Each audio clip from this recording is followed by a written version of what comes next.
Writer's Block Global presents an exclusive interview with Leighton J Reynolds, author of the Seaville Wildfire Trilogy. I'm author Leighton James Reynolds, and I am the author of the Seaville Wildfire Trilogy. I got the idea that I wanted to write about wildfires and about a serial arsonist and pursue that. The plot of the first novel is the hunt for a serial arsonist in the fictitious town of Seaville, California. And it ends as a cliffhanger because certain things are resolved in the first novel and then other things are left unresolved. And in the second novel, I just kind of really took a left turn and started to look at the entire community, not just the serial arsonist, but what else is going on in this community of Seaville, California that contributes to the dynamics of the serial arsonist. There's a lot of new characters. There's Lenny the Hitman.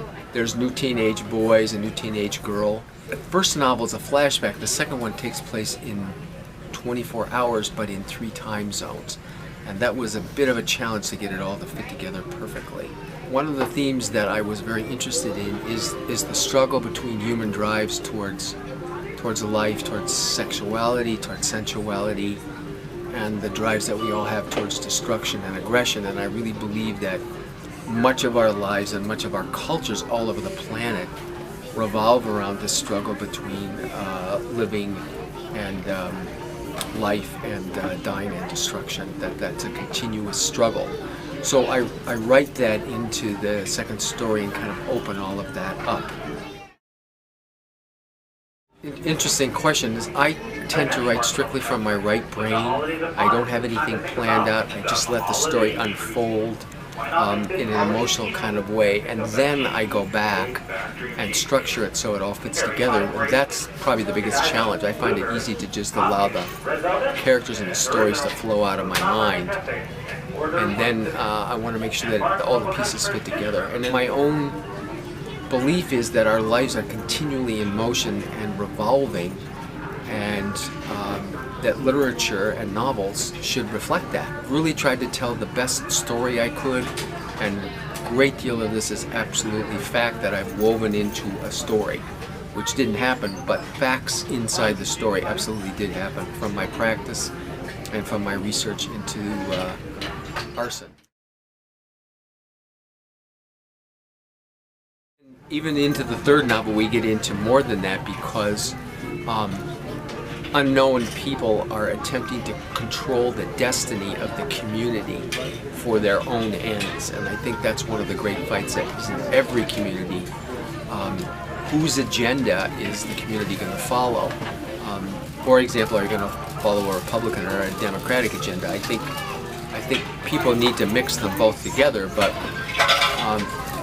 the question is whose agenda is going to be played out in any given community? Who's going to have control of that?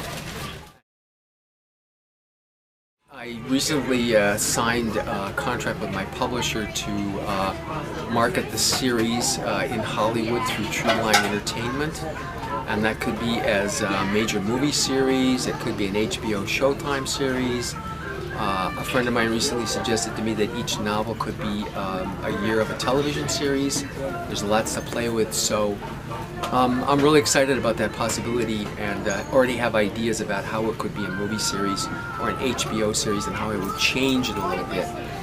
Even though I'm not the script writer, I'd like to be a part of that process. But yeah, I have some ideas about it. It's pretty exciting, and I've really appreciated all the support I've gotten from readers. It's been wonderful for me.